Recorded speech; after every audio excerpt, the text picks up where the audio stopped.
I'm honored to be with you once again as we pay our respects as Americans to those who gave their lives for us all.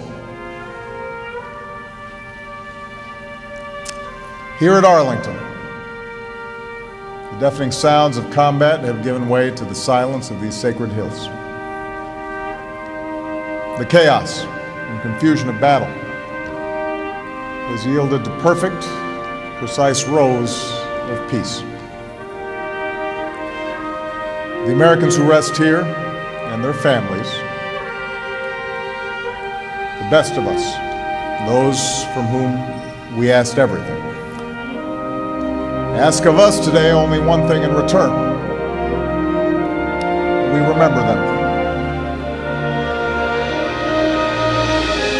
If you look closely at the white markers that grace these hills, one thing you'll notice is that so many of the years, dates of birth and dates of death, are so close together.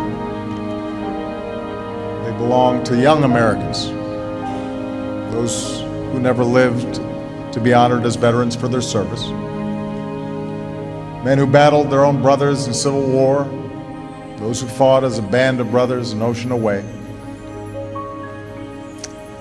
men and women who redefined heroism for a new generation. They are generals buried beside privates they led. Americans known as Dad or Mom, some only known to God. Mr. Hallinan, a Marine who then watched over these grounds, has said, "Everyone here is someone's hero." Those who rest beneath this silence, not only here at Arlington, but at veteran cemeteries across our country and around the world, and all who still remain missing, they didn't speak the loudest about their patriotism. They let their actions do that.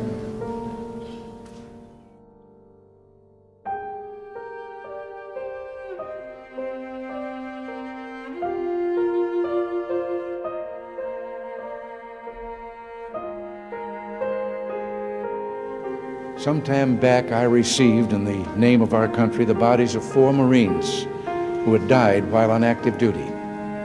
I said then that there is a special sadness that accompanies the death of a serviceman, for we're never quite good enough to them.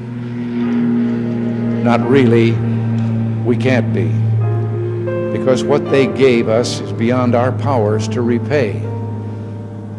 And so when a serviceman dies, it's a tear in the fabric, a break in the whole, and all we can do is remember. It is, in a way, an odd thing to honor those who died in defense of our country, in defense of us, in wars far away. The imagination plays a trick. We see these soldiers in our mind as old and wise. We see them as something like the founding fathers, grave and gray-haired.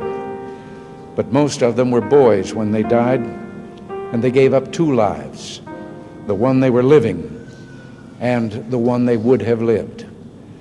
When they died, they gave up their chance to be husbands and fathers and grandfathers. They gave up their chance to be revered old men. They gave up everything for our country, for us. And all we can do is remember. There's always someone who is remembering for us. No matter what time of year it is or what time of day, there are always people who come to this cemetery, leave a flag or a flower or a little rock on a headstone, and they stop and bow their heads and communicate what they wished to communicate. They say, "Hello, Johnny," or "Hello, Bob.